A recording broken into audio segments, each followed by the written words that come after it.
ഏവർക്കും അഡ്ഹോക്ക് ലേണിംഗിലേക്ക് സ്വാഗതം. നമ്മൾ ഇന്ന് 2024 സെപ്റ്റംബർ മാസത്തെ കറണ്ട് അഫയേഴ്സിന്റെ രണ്ടാമത്തെ ഭാഗത്തിലേക്ക് കടക്കുകയാണ്. എന്റെ പേര് അശ്വിൻ. ക്ലാസ്സിലേക്ക് കിടക്കാം.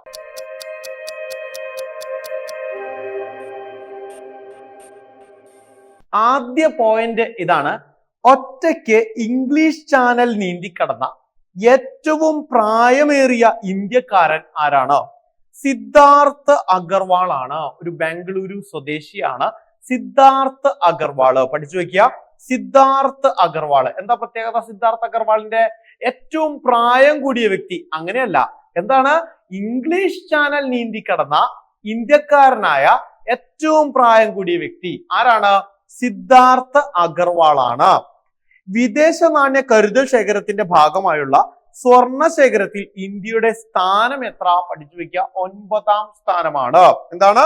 വിദേശ നാണ്യ കരുതൽ ശേഖരത്തിന്റെ ഭാഗമായുള്ള സ്വർണ ശേഖരത്തിൽ ഇന്ത്യയുടെ സ്ഥാനം 9ാമത്താണ്. 2024 സെപ്റ്റംബറിൽ പ്രധാനമന്ത്രി നരേന്ദ്രമോദി സന്ദർശിച്ച രാജ്യം ഏതാണ്? ചോദിക്കാം. ബ്രൂണൈ എന്നുള്ള രാജ്യമാണ്. ഏതാണ്? ബ്രൂണൈ എന്നുള്ള രാജ്യമാണ്. ബ്രൂണൈ. ആദ്യമായാണ് ഒരു ഇന്ത്യ പ്രധാനമന്ത്രി ബ്രൂണൈ സന്ദർശിക്കുന്നത്. അതുകൊണ്ട് തന്നെ ഇത് ചോദിക്കാനുള്ള സാധ്യതകൾ വളരെ കൂടുതലാണ്. ബ്രൂണൈ എന്ന് പറയുന്ന രാജ്യത്ത് ഇന്ത്യൻ പ്രധാനമന്ത്രി നരേന്ദ്രമോദി 2024 സെപ്റ്റംബർ മാസം സന്ദർശിച്ചു. പൂർണ്ണമായും കുഷ്ഠരോഗം നിർമ്മാർജ്ജനം ചെയ്ത ആദ്യ രാജ്യമാണ് ജോർദാൻ.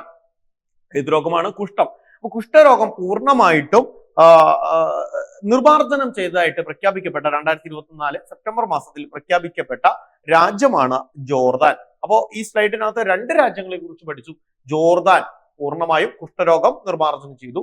അതുപോലെ തന്നെ ബ്രൂണൈ, നരേന്ദ്രമോദി സന്ദർശിച്ച രാജ്യമാണ് ബ്രൂണൈ. അടുത്തതായിട്ട് ഈ മനുഷ്യനെ ബഹിരാകാശത്ത് നടത്താനുള്ള ഒരു ദൗത്യമുണ്ട് അല്ലെ? നിങ്ങൾക്കറിയാം, ഏതാണ്? ഓർമ്മയുണ്ടോ? പോളാരിസ് ഡോൺ അല്ലെ? പോളാരിസ് ഡോൺ ആണ് ആദ്യമായിട്ടൊരു സ്വകാര്യ ദൗത്യമാണ്. ഒരു സ്വകാര്യ കമ്പനി നടത്തുന്ന ഒരു ദൗത്യമാണ്. അപ്പോ ലോകത്ത് തന്നെ ആദ്യമായിട്ട് മനുഷ്യനെ ബഹിരാകാശത്ത് നടത്താനുള്ള ആദ്യ സ്വകാര്യ ദൗത്യമാണ് പോളാരിസ് ഡോൺ. ബഹിരാകാശ കമ്പനിയായ സ്പേസ് എക്സ് ആണ് ഈ ഡ്രാഗൺ പേടകം വിക്ഷേപിച്ചത്. ആരാണ്? Space X. ഇതുമായി ബന്ധപ്പെട്ട ഒരു പോയിന്റ് നമ്മൾ ഓഗസ്റ്റ് മാസത്തെ കറണ്ട് അഫയേഴ്സിൽ പഠിച്ചിരുന്നു. കാരണം അതിലൊരു ആരുണ്ട്? മലയാളി ഉണ്ട് അല്ലെ? നമുക്ക് നോക്കാം.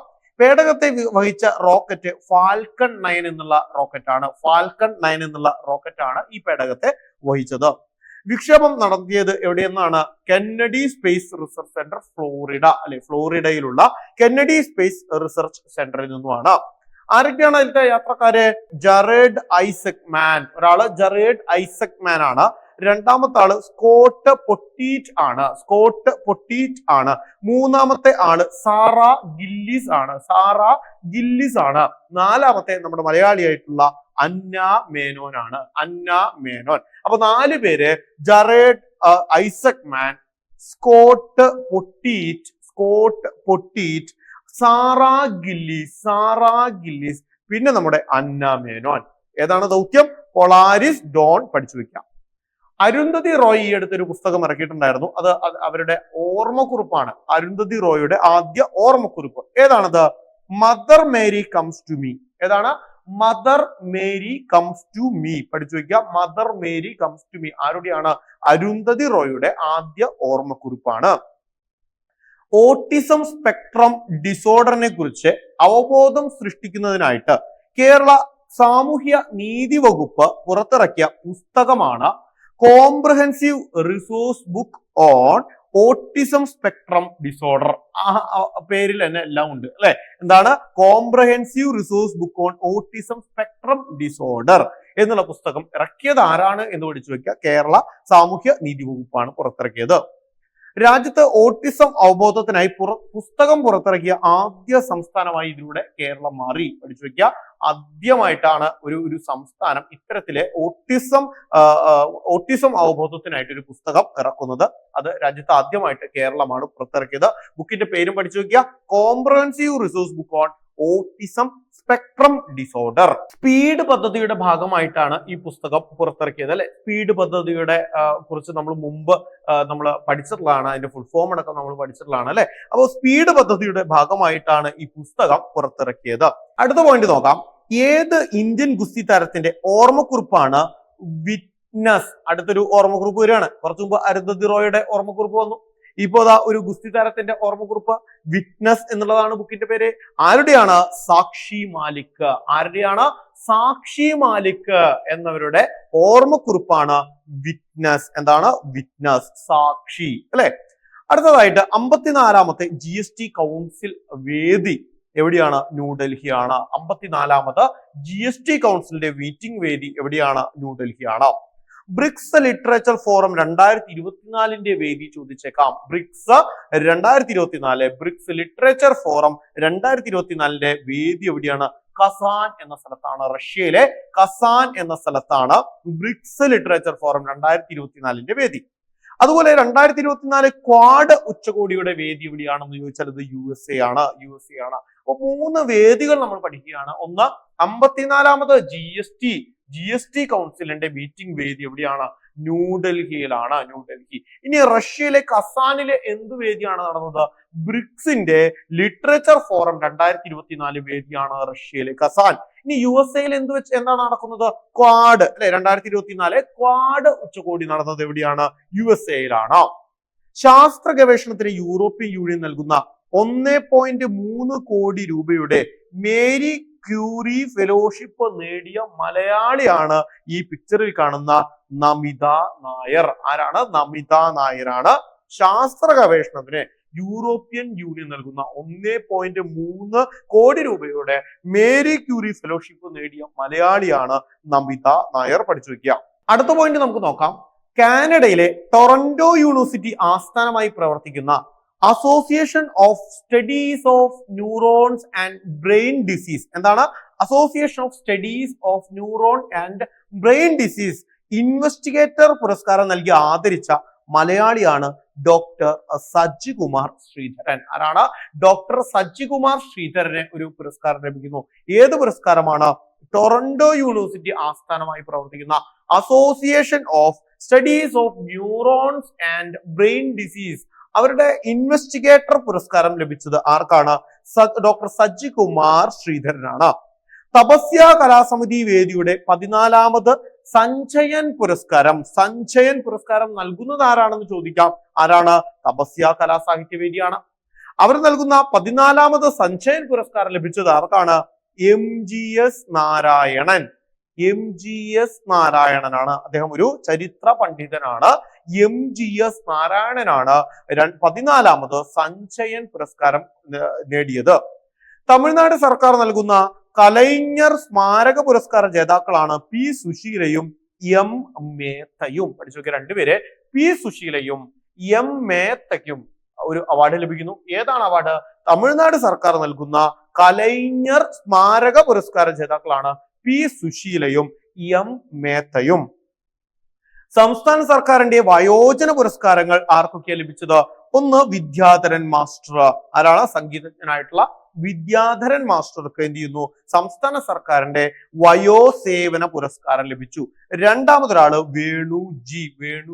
ഇവർ രണ്ടുപേരും ആരാണ്? വിദ്യാധരൻ മാസ്റ്റർ ഉറപ്പായിട്ട് നിങ്ങൾക്ക് അറിയാം ആരാണ്? സംഗീതജ്ഞനാണ്. വേണുജി ആരാണ്? കൂടിയാട്ട കലാകാരനാണ്. ചോദിച്ചേക്കാം. വേണുജി എന്ന് പറയുന്ന വ്യക്തി ചിലപ്പോൾ ഇങ്ങനെ തന്നെ എടുത്തു ചോദിച്ചേക്കാം. സംസ്ഥാന സർക്കാരിന്റെ വയോസേവന പുരസ്കാര ജേതാവായ വേണുജി ഏത് മേഖലയിൽ പ്രശസ്തനാണ്? ചിലപ്പോൾ ഈ അവാർഡിനെ കുറിച്ച് കൊടുക്കാതെ തന്നെ വേണുജി എന്ന് പറയുന്ന വ്യക്തിയുടെ പേര് പറഞ്ഞിട്ടും PSC വേണമെങ്കിൽ ചോദിക്കാം. ഏത് മേഖലയിൽ പ്രശസ്തനാണ്? ഏത് മേഖലയാണ്? കൂടിയാട്ട കലാകാരനാണ് വേണു അഥവാ വേണുജി. പഠിച്ചു വെക്കുക കേട്ടോ. അടുത്ത ചോദ്യം. ക്രൊയേഷ്യയിലെ ഇന്ത്യൻ അംബാസിഡറായി നിയമിതനായത് ആരാണ്? അരുൺ ഗോയൽ ആണ്. പഠിച്ചു വെക്കുക. അരുൺ ഗോയൽ ആരായി? ക്രൊയേഷ്യയിലെ ഇന്ത്യൻ അംബാസിഡർ ആയിട്ട് നിയമിതനായ വ്യക്തിയാണ് അരുൺ ഗോയൽ. 2024 സെപ്റ്റംബറിൽ ഇന്ത്യൻ വ്യോമസേനയുടെ മേധാവിയായി നിയമിതനായത് ആര്? ചോദിക്കാനുള്ള വളരെ വലിയ സാധ്യതയുണ്ട്. ആരാണ്? ഈ പിക്ചറിൽ കാണുന്ന എയർ മാർഷൽ അമർപ്രീത് സിംഗ് ആണ് ഇപ്പോഴത്തെ ആരാണ്? ഇന്ത്യൻ വ്യോമസേനയുടെ മേധാവി. വ്യോമസേനയുടെ എയർഫോഴ്സിന്റെ മേധാവിയാണ് എയർ മാർഷൽ അമർപ്രീത് സിംഗ് ആണ്. അതുപോലെ തന്നെ 2024 സെപ്റ്റംബറിൽ കേരള ഹൈക്കോടതി ചീഫ് ജസ്റ്റിസ് ആയിട്ട് നിയമിതനായ താരാ നിങ്ങൾക്ക് എല്ലാം അറിയാം ആരാണ്? ജസ്റ്റിസ് നിതിൻ മധുകർ ജാംദർ ആണ്. നിതിൻ മധുകർ ജാംദർ. വീണ്ടും വീണ്ടും റിപ്പീറ്റ് ചെയ്ത് പഠിക്കുക. ഈ പറഞ്ഞ രണ്ട് പേര് പ്രത്യേകം നോട്ട് ചെയ്ത് വെക്കുക. ചോദിക്കാനുള്ള എല്ലാ സാധ്യതകളും ഉണ്ട്. എയർ മാർഷൽ അമർപ്രീത് സിംഗ് ആണ് ഇന്ത്യൻ വ്യോമസേനയുടെ മേധാവിയായിട്ട് നിയമിതനായത്. അതുപോലെ തന്നെ കേരള ഹൈക്കോടതിയുടെ ചീഫ് ജസ്റ്റിസ് ആയ വ്യക്തിയാണ് ജസ്റ്റിസ് നിതിൻ മധുകർ ജാംദർ. ആരാണ്? നിതിൻ മധുകർ ജാംദർ. പഠിച്ചു വെക്കുക കേട്ടോ. അടുത്ത പോയിന്റ് കനൗ ബേബിയെ കുറിച്ചാണ്. കനൗ ബേബി എന്താണ് പ്രത്യേകത? നാടകകൃത്തും നോവലിസ്റ്റും സാമൂഹ്യ പ്രവർത്തകനുമായ വ്യക്തിയായിരുന്നു കനൗ ബേബി.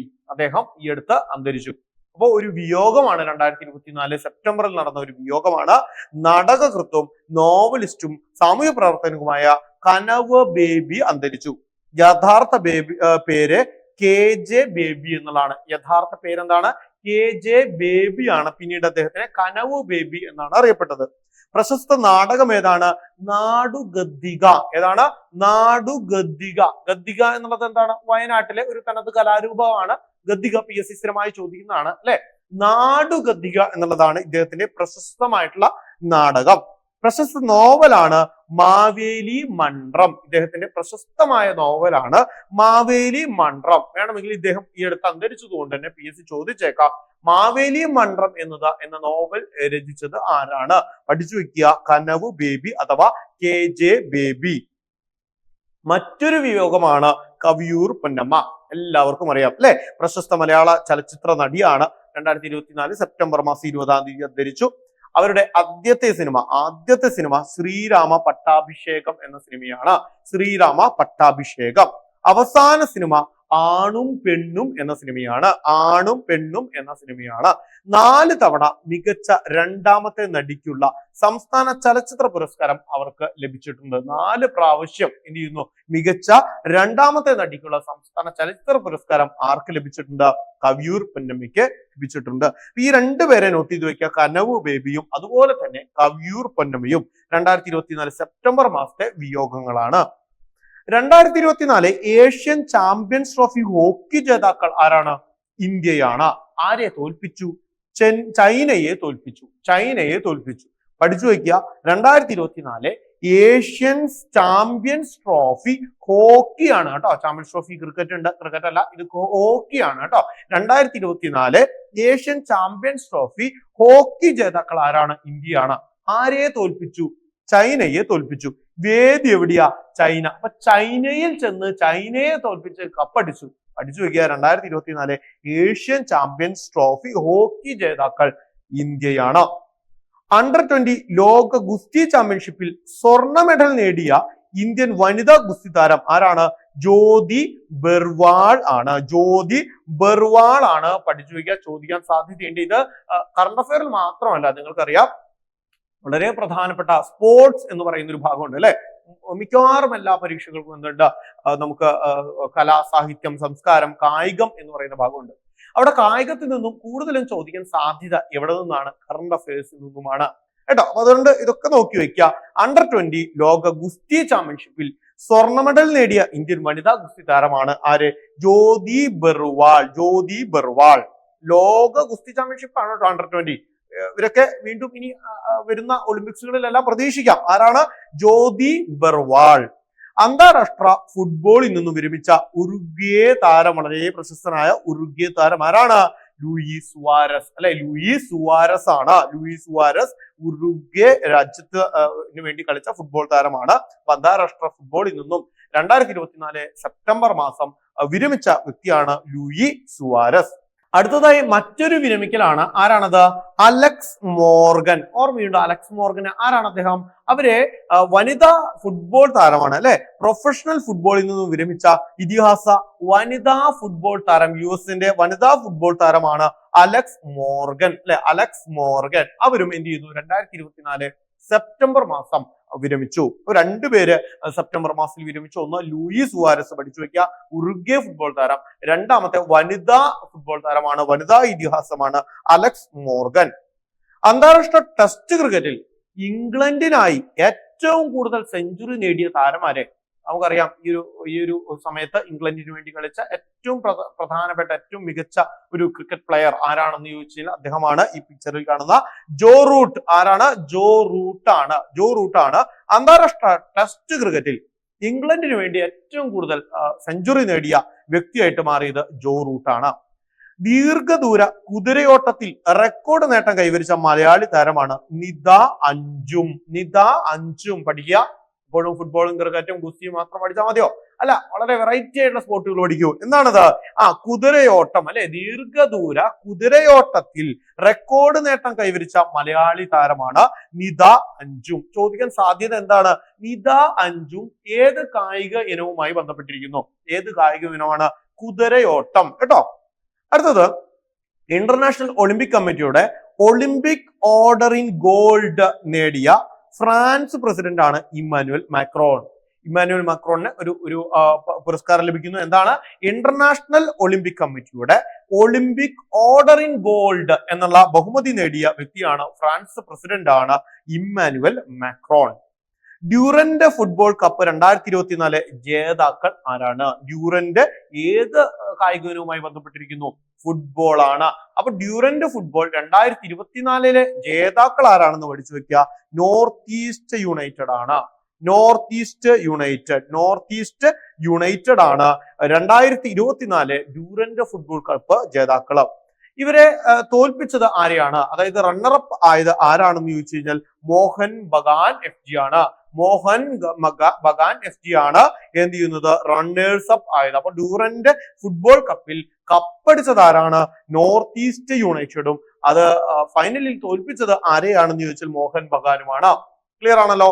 ഇത്രയുമാണ് സെപ്റ്റംബർ മാസത്തിൽ നമ്മൾ പ്രധാനമായും പഠിക്കേണ്ട കറണ്ട് അഫയേഴ്സ്. മാക്സിമം പഠിക്കേണ്ട ഭാഗങ്ങളെല്ലാം കവർ ചെയ്ത് പോന്നിട്ടുണ്ട്. എല്ലാ പോയിന്റുകളും ഉൾപ്പെടുത്തിയിട്ടുണ്ട്. ഇതെല്ലാം നന്നായിട്ട് റിവൈസ് ചെയ്ത് പഠിക്കുക. ഇതോടൊപ്പം തന്നെ പല ടോപ്പിക് വൈസ് കറണ്ട് അഫയേഴ്സ് ക്ലാസ്സുകളും കൂടെ തന്നെ പോകുന്നുണ്ട്. അതെല്ലാം നിങ്ങൾ പഠിച്ചു കഴിഞ്ഞു കഴിഞ്ഞാൽ ഈ വർഷത്തെ കംപ്ലീറ്റ് കാര്യങ്ങൾ നമുക്ക് പഠിച്ചെടുക്കാൻ പറ്റും. സോ 2024 സെപ്റ്റംബർ മാസത്തെ കറണ്ട് അഫയേഴ്സ് ഇവിടെ അവസാനിക്കുകയാണ്. മറ്റൊരു ക്ലാസ്സുമായിട്ട് മറ്റൊരു ദിവസം കാണാം. Thank you.